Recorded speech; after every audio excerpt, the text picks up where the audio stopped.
놋과 쇠로 만드는 것을 가르치는 아버지, 이런 제목으로, 아니면 기술, 장색 이렇게 불러도 돼요. 호레시에 대해서 말씀해 볼까 합니다. 호레시는 헤트예요. 헤트, 레시, 쉰. 헤트는 8번째 글자로 있죠, 그죠? 부활의 영, 부활의 생명, 그 다음에 지혜, 호크마, 또 헤레브, 칼, 이런 거란 말이에요. 그 헤트라는 게. 그 다음에 레시는 그 헤트라는 그리스도의 생명은 반드시 뭐를 만들어요? 머리가 없으면 짐승도 아니고 사람도 아닌 거잖아요, 그죠? 머리를 만들어내는 거예요. 그러나 종교주의자들은 뭐냐면 머리가 없는 자들이에요. 자기 머리, 자기 생각을 갖고 있기 때문에 머리가 없는 자들이에요. 그들은 뭐예요? 행위밖에 내놓을 게 없어요.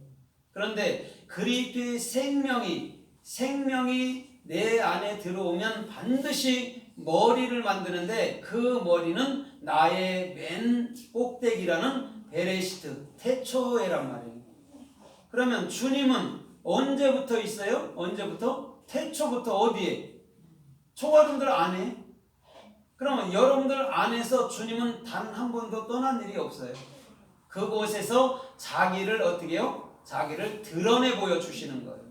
그래서 모든 진리는 여러분들 안에 있고, 그것은 반드시 누가 참말을 증거해 줄 때 깨달으면은 이게 내 안에 있었던 거구나라고 알게 되는 거예요. 그 다음에 쉰이라는 것은 뭐냐면 성경 66권을 가지고 올바른 비전, 한 사랑의 말, 한 은혜의 말, 한 믿음의 말, 한 세례의 말로 받아야 되는 거예요. 그게 호레시 아니면 하라시 이렇게 해도 돼요.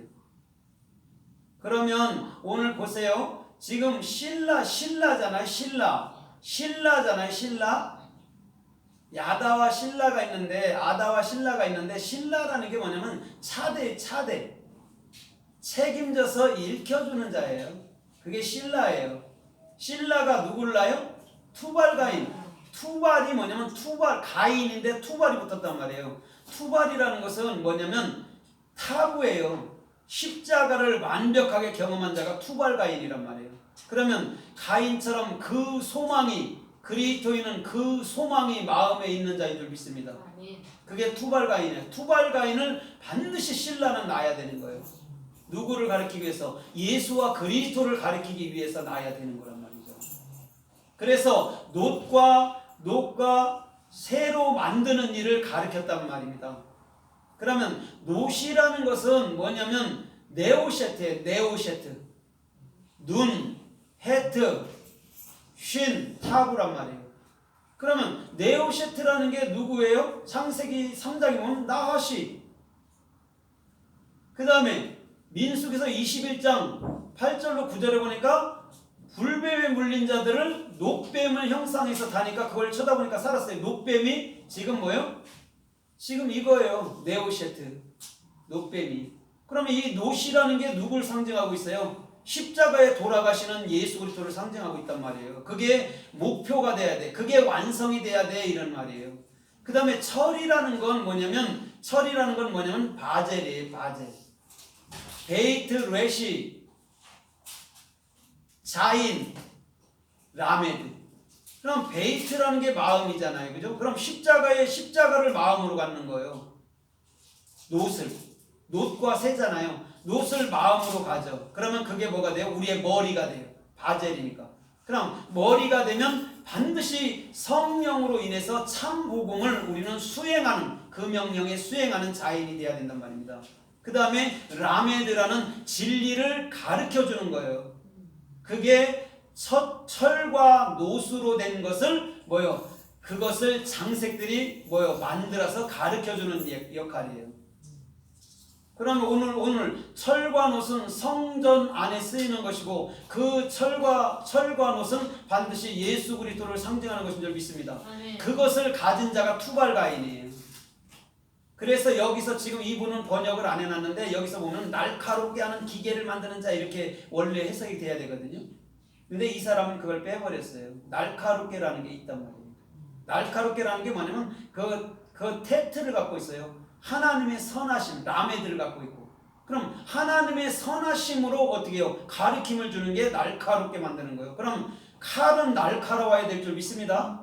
그래서 베드로한테 마태복음 26장에서 검을 사라 했잖아요. 검을 사라 했는데 한 자루를 사라 하니까 두 자루를 샀단 말이에요. 그것은 반드시 우리는 예수 그리스도를 하나로 가져야 된단 말을 믿습니다. 근데 예수님은 한 자루를 사라 했잖아요. 처음부터 하나를 가지라 했는데 베드로가 두 자루를 샀단 말이에요. 그럼 예수 그리스도는 반드시 십자가에서만이 우리 안에 그 르하우라는 머리, 나의 머리라는 베레시트라는 태초라는 나의 머리인 하나로 가질 수 있다는 얘기를 하고 있는 것인 줄 믿습니다. 그럼 예수님이 이 땅에서 사셨을 때요, 끊임없이 뭘 가르친 거예요? 하나님은 한 분이야를 가르친 거예요. 근데 우리는 하나님을 세 분으로 나눴죠. 그렇죠? 천주교는 네 분이라고 말하고. 그런데요, 예수님은요, 하나님은 한 분밖에 없어. 그분만이 테트야, 선하신 분이야, 이렇게 얘기하는 거예요. 그럼 우리는 예수를 보는 게 아니라 그 안에 있는 그리스도라는 영원한 우리가 찾는 그 르하우라는 아버지를 봐야 되는 거예요. 예수님은 그걸 기뻐한 거예요. 그래서 뭐라고 그래요? 투발가인의 누나는 누구라고 했어요? 나아만. 눈이요. 내게 규정돼서, 그렇죠? 그 하나님의 대답을 받고 어떻게 해요? 그거를 익혀서 나가는 거예요. 그걸 아름답다 이렇게 해석해놨어요. 마스라고. 규정된 자가 아름다운 거예요. 누가? 예수 그리스도가. 그래서 투발가인의 누나가 등장하는 거예요. 전날에는 보세요. 통소 부는 자의 아버지, 또 뭐예요? 가축 치는 자의 아버지 그랬는데 지금은 누나로 나온 거예요. 그러나 아가서에서는 나의 어여쁜 신부, 나의 사랑하는 자 얘기하잖아요. 그죠? 그건 뭐냐면 참된 형제로서의 길을 걷는 거예요. 그걸 아하부, 사랑 있는 자, 그걸 형제 사랑 있는 자라고 얘기한단 말이에요. 그러면 오늘 우리들 마음 안에 있는 예수 그리스도를 가르쳐 주는 그 자가 곧 그런 참된 형제, 아니면 참된 형제의 중심을 갖고 사는 자인 줄 믿습니다. 그래서 누나가 나오는 거예요. 그 위에는 조상이라는 아버지가 나오는데 이제는 누나. 그런데 누나를 아름답다 해석해 놓은 거예요. 왜? 예수 그리스도가 규정됐기 때문에 아름다운 거예요. 그럼 그 누나는 누구예요? 교회를 얘기해 주는 거예요. 그러면 교회의 머리는 성령인 줄 믿습니다. 아멘. 그래서 헬라어로 성령을 중성명사로 쓰는 거예요. 남자도 아니고 여자도 아니게 써버린 거예요. 왜? 그분은 우리 안에 머리도 되시지만 그분이 곧 교회라는 나 자신도 되거든요. 그래서 예수님은 남성형을 갖고 오신 분이고 성령님은 어떻게 보면 중성을 갖고 온 거예요. 남자도 아니고 여자도 아니고. 여러분들 남자도 아니고 여자도 아닌 것은요, 하나님 한 분밖에 없어요. 사람은 남자든지 여자든지 하나예요. 오늘 저와님들의 모든 삶 속에 머리가 되시는 그분이 오늘 반드시 하라시라는 온전된 만들어서 오늘도 가르쳐주는 일을 하는 자인 줄 믿습니다. 그렇죠. 아는 자가 가르치잖아요. 그게 호레시란 말이에요. 모르면 어떻게 가르치나요? 알아야 가르쳐주는 것이죠. 그러면 오늘 이 호레시라는 그 장인, 만드는 자에 대해서 또 성서가 어떻게 말하나 우리가 좀 살펴보도록 하겠습니다. 사도행전 17장 29절에 보면 이렇게 말해요. 너희가 주님의 성품을 은이나 금으로 그 장색이 만드는 것처럼 새길 수 있느냐 이렇게 얘기해요. 하나님은 형상처럼 새길 수 있어요? 없어요? 없어요. 거기서 형상처럼 새기다가 지금 호레시예요. 그럼 이런 거잖아요. 그 하나님의 성품, 예수 그리스도의 성품은 마음으로 가져야 된다는 얘기를 하는 것인 줄 믿습니다. 우상을 섬기는 게 아니에요. 십자가도 그걸 섬긴다면 그건 우상이 되는 거예요. 그러나 십자가는 내 마음속에 세워서 내 생각을 못 박아버리는 것인 줄 믿습니다.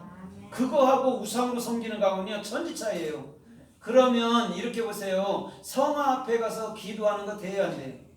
안 되죠. 그게 우상인 거예요.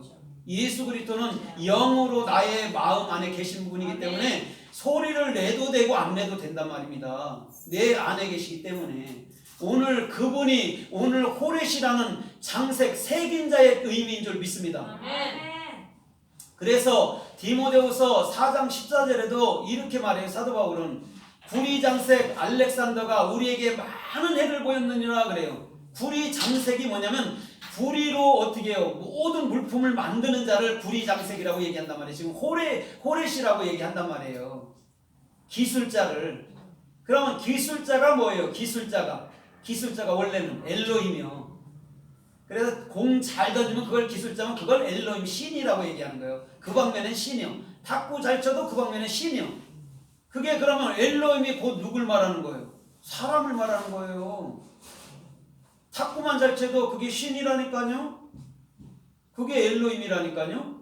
근데 우리는 그 엘이라는 하나님을 배워서 그리스도가 나의 머리인 그런 신들로 존재하는 것인 줄 믿습니다.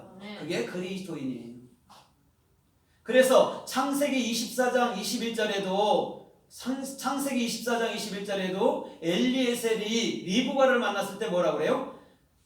잠잠히 하나님께 묵상해요. 하나님이 행하신 일들이 맞는지 그 놀라움을 묵상하고 있습니다. 거기서 잠잠하다가 호렛이에요. 왜? 하나님이 일하신 거기 때문에 놀랍잖아요. 그죠? 그러면 인간의 말은요 할 수가 없어요. 잠잠할 수밖에 없어요. 우리는 그리스도가 나의 머리라면 인간의 생각은 잠잠할 수밖에 없는 것인 줄 믿습니다. 그게 엘리에셀과 그 하나님과 리브가의 만남이에요. 그래서 리브가는 반드시 그 진리를 일깨야 될 줄 믿습니다. 어디로부터? 마음으로부터서. 그래야 그가 누가 돼요? 천만인의 어미가 되죠. 대적의 문을 취하는.